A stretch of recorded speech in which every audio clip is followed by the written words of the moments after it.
everyone! So sa ngayon, tingnan natin kung ano mensahe ng Panginoon para sa ating lahat. So we have this one in reverse. We also have this. We also got this one. So yung mga haters mo, yung mga tao na pinagtatawanan ka, hindi ka na nila mapagtatawanan kasi darating ang panahon na ikaw ay aangat at magkakaroon ng realization or mabubunyag yung katotohanan.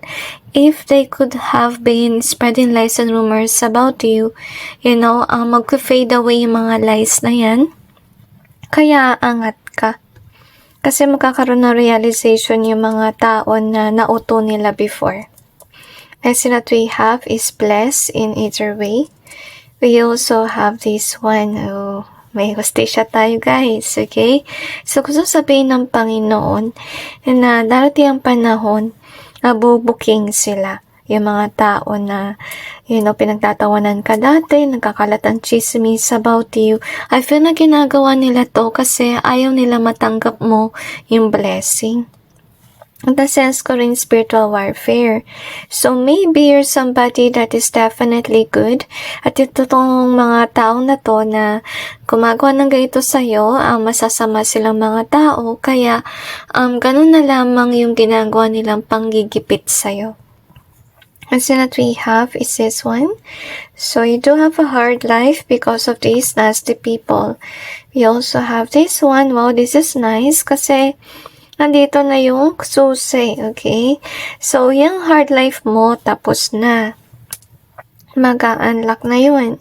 So, we have the strong here, and we also have thinking of you, okay? So, I'm feeling that with the strong here, so God is wanting to be strong and have faith, and believe in God is also what I sense here. Kasi kung sakali man, because of these people, nawalan ka ng confidence, nawalan ka na ng tiwala, so sabihin ng Panginoon may pag-asa, so be strong. So yun the thinking of you, ibig sabihin lang nun guys, maalala ka ng mga tao. If you're thinking na nakalimutan ka na nila dahil sa mga gossip, dahil sa mga bagay-bagay noon, ang gusto linawin ng Panginoon, hindi ka makalimutan, okay? Next that we have is trust in reverse, and we also have the easy in reverse, okay? So, I'm sensing guys, okay? Huwag kayong mawala ng tiwala kasi we have the trust in either way, okay? And siguro iniisip nyo na forever na kayo maghihirap and so on. I'm sensing na hindi totoo kasi darating yung time na ito yung mangyayari na ikaw naman yung aangat. Remember na everyone do have their timing, right?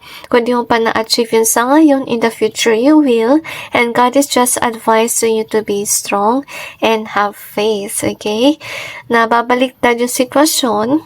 Ikaw naman yung aangat, yung mga taong nang-aasar sa'yo dati, sila naman yung magkakaroon ng hard life, okay?